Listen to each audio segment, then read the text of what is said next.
الشمار كفوني أكملتنا خبجمتوتا في جالة تمتوتا ماتي ون ميديا هليف كنن بيجلا بيا خيس جرتن هندم تكسنو أدوغو يا هراك أبن نسني دهان عن أدوغنا خسني دبسو بلستكسن حيدر أبدي بلسماتي إغان أدولي كن يقويا هرات دبرن درتي أدوفي بيا خيسا أسني تمنا إثيوبيا خيستي قرانو لابراتوري سعادي دمي أفرم دربان خيستي تاسفهم نموتكم أفريف شانتمي توروبا كيسا نموني جهاتمي سادي كورونا فيروس الان قبمون منستري فيا دكتور ليا تادسي بكسنيروم اكا منستري فيا دكتور ليا تادسي جدنيتي نموني قبمن كنين هندو لمي ايثيوبيا كانتان وغوتو عمري ثاني كود افرو هانغا تورباتمي جهاستوس ابسني نموتا قبمن كيسا صدمي توكو فنفن موتاو ساغلن امونانو سومالي شان اوروميا افور دريداوا افور افار سدي نانو امارا سدي غامبيلا لما نانو ummata kibba tokko naannoo Tigraay fi tokko naannoo Harariiti kanneen guyyaa har'aa qaban walumaa galatti 63 dabalatee hanga ammaatti biyya keenya keessatti namoota 4532 ta'uu ministeerri fayyaa Dr. Liyaa Taaddasee gabaasaniiru. Namoota har'a vaayirasichaan qabaman du'an 2 dabalatee hanga ammaatti namoota 74 Itoophiyaa keessatti vaayirasii koronaa lubbuu isaanii kan dhaban ta'us gabaasaniiru.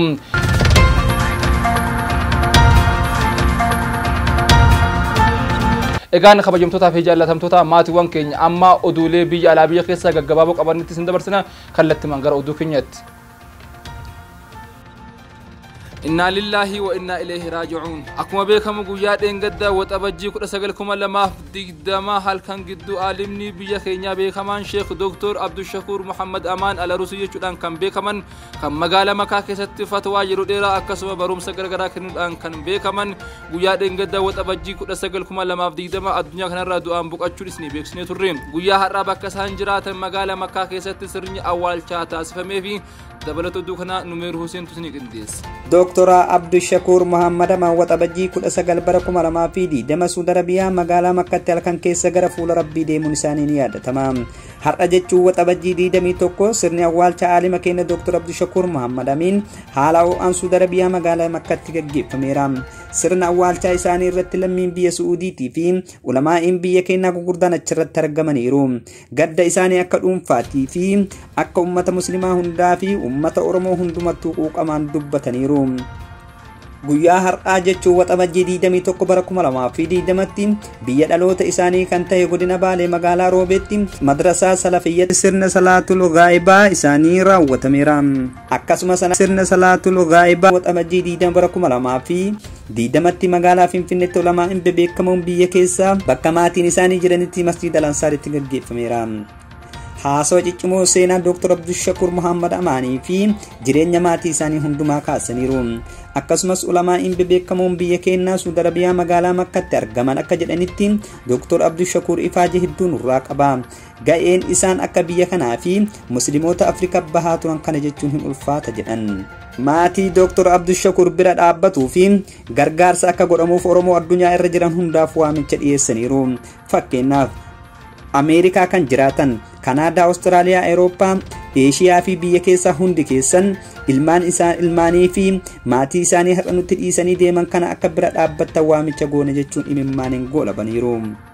Maatii isaaniitii fi ummata muslimaa akkasumas ummata Oromoo hundaaf nutis jajjabina hawwina. Isaan rabbii warra jannataa haa godhu jechaa nuti Hiilif miidiyaatti dhaamsi ummata muslimaa fi ummata Oromoo addunyaa irra jirtan hundaatti keessan maatii aalima keenya Dr. Abdul Shakur Al-Aruusii gama hundaan akka bira dhaabbattan dhaamsa dabarsina. Lammiileen Itoophiyaa Leebaan imaluudhaan hojii manaa hojjechaatiin turan amma ammoo hojjettoota lammiilee isaaniitiin ari'amaa jiraachuun beekame. Lammiileen Itoophiyaa gara Leebaanoon imaluun hojii manaa hojjetaa turan amma hojjettoota isaaniitiin ari'amaa jiraachuun himan. Imbaasii Itoophiyaa Beeruutti jiru fuulduratti lammiileen Itoophiyaa darbamanii fi dhiibbaa caalan deeggarsa gaafachaa jiraachuun himame. Mootummaan Leebaanoon bakka dahoo argatan akka geessaa jiru himan. Dhimma kana irratti yaada imbaasii Itoophiyaa achi jiru argachuuf yaaliin taasifame hin milkoofne. Ji'oota 6 darban hamma bituu mallaqaa Leebaanoon % 70 waan gadi bu'uuf diinagdeen biyyattii rakkoo keessa seeneera jedhan. weerarri koronaa vaayirasii immoo hammeesseera. Namoonni hojjettoota kunneen hojjechiisaa turanii sababa diinagdee isaanii hir'ateef jecha mindaa kafaluuf akka hin dandeenye ibsuun hojjettoota alatti baasaniiru. Leebanoon keessa hojjettoota mana nuusaa miiliyoona jiran keessaa harki caalaan lammiilee Itoophiyaati. Maddi oduu BBC Afaan Oromoorraa.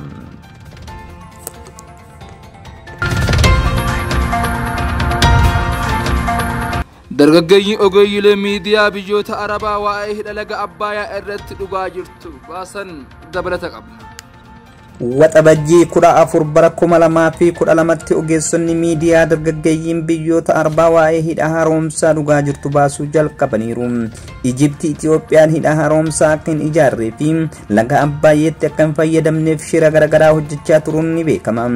Ijaarsi hidha haaromsaa akka hin milkoofneef mala sadi dha'uun socho'aa kan turte yoo ta'u, jalqaba irratti Itoophiyaan liqii fi gargaarsa mallaqa hidha haaromsaa ijaarsuu dandeessisuu akka hin arganne nageenya Itoophiyaa jeequun biyyattii hojii misoomaa irratti akka hin hirmaanne taasisuun akkasumas humna waraanaa cimaa gonfachuuf biyyoonni biroo akka ishii sodaatanii fi Itoophiyaa irratti waraana labsuudha. Tibba kana Ijipti afaan Arabaa fayyadamuun shira garaagaraa yeroo itti hojjechaa jirtudha. Kanuma ilaalchisee lammiileen Itoophiyaa waamicha mootummaa osoo hin eegin fedhii Ijiptii abjuu taasisuuf ka'aniiru.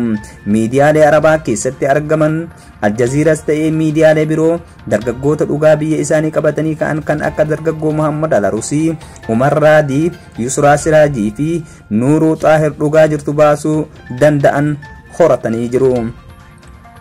Akkuma lammiilee Itoophiyaa dippiloomaasii ala hojjechaa jiran biyya keessatti dargaggoon aarsaa hanga lubbuu isaanii kafaluuf akka qophaa'an ibsaayiru. Magaalaa Finfinnee kutaa magaalaa Qaallitti maandisummaa siivilii tajaajilaa kan jiru dargaggoo Maanoor Daaguu mirga laga Abbayyaa irratti misoomsuu keenya kabachiisuuf aarsaa barbaachisaa ta'e kafaluuf qophaa'eera jedheera. Dhaabbata Pireesii Itoophiyaa irraa oduun kun. Yaman keessatti koronaa vaayirasiin biyyoota addunyaa kamuu caalaa akka tatamsa'uu fi heddummaatu dhaabbanni biyyoota gamtoomanii akeekkachiise. Wantoonni shanan kanaaf sababa ta'an kanneen armaan gadiiti. Tokkoffaa Yaman biyyoota waraana keessa jirtudha. Yaman erga bara 2015 waraana keessa jirti. Biyyattii waraana yeroo dheeraadhaaf barbadoofte kun immoo lammiilee biyyoota miiliyoonaan lakkaa'aman tajaajila eegumsa fayyaa akka dhaban godheera. Hanqina meeshaalee eegumsa fayyaa bishaanii fi tajaajiloota biroo ammoo tatamsa'iinsa koronaa vaayirasiin daandii saaqa. Qaamoleen mootummaa waliin qindoomee gareen mootummaa mormuutii waraana kanneen Suudi Arabiyaadha. Hoogganaman gargaarsa midhaan nyaataa fi meeshaalee wal'aansaa fayyaa biyyattiif akka hin seenne daandii cufuun hidha lammiilee Itoophiyaa isteediyeemii Yaman keessa daa'imman Yaman miiliyoona 5 beelaaf saaxilaman warri Huutii gama isaaniin deeggarsa akka hin ummataaf hin qoodamne danqaa ta'u. Kanarratti dabalataan biyyattiin mootummaa giddu galeessaa ishii hoogganu hin qabdu. Kun hunduu biyyattii vaayirasichaaf akka ishii ofirraa qolachuu hin dandeenye godheera.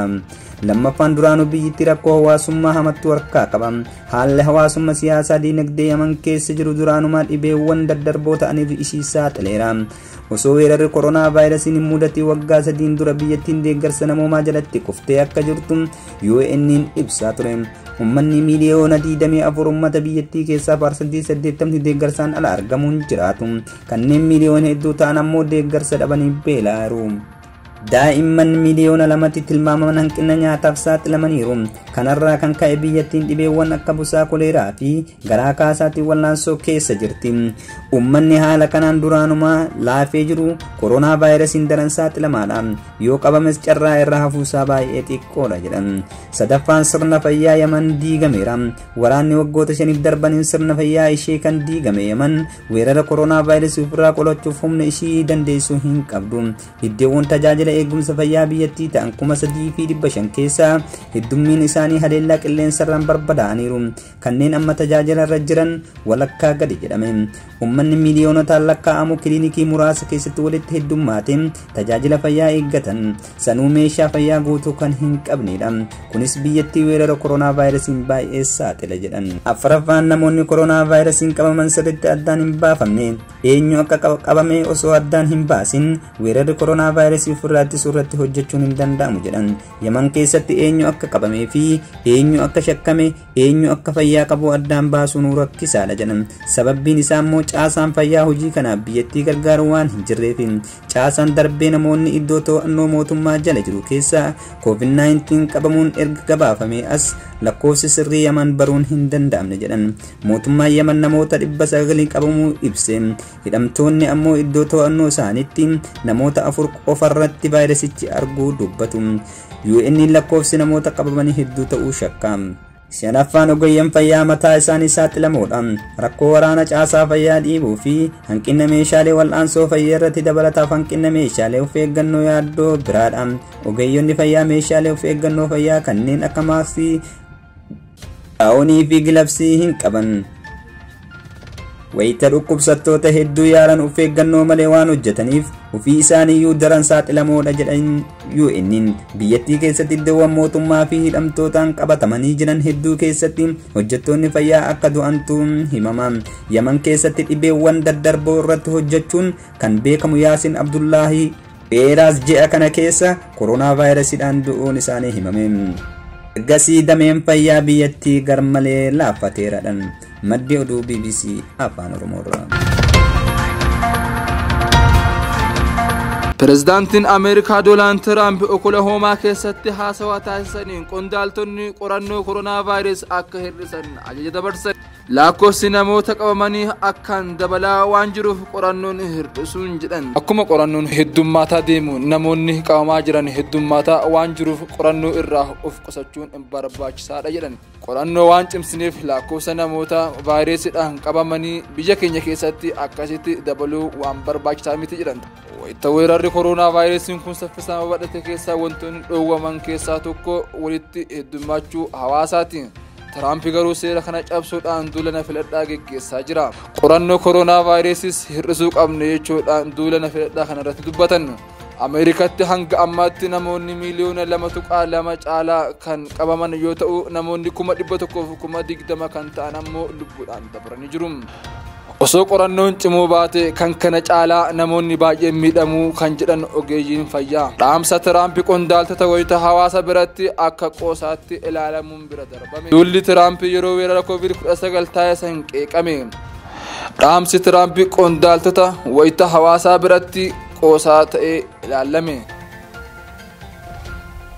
Kabajamtootaa fi jaallatamtoota maatiiwwan Hiliif Miidiyaa kanneen biyya alaa biyya keessa jirtan hundumti keessanuu kun oduu Hiliif Miidiyaa han Oromiyaa magaalaa Finfinnee irraa kan isiniif tamsa'aatiin jiru oduu waxabajjii 21,2020 waggu ta'u oduuleen keenya guyyaa har'aa qabannee isin dhihaannee tana fakkaatti an oduu wajjin Haydar Abdii Bilisummaan ture hanga qophii biraa oduulee biraatiin walitti chaanutti bakka jirtanitti nagaa isiniif hawwine.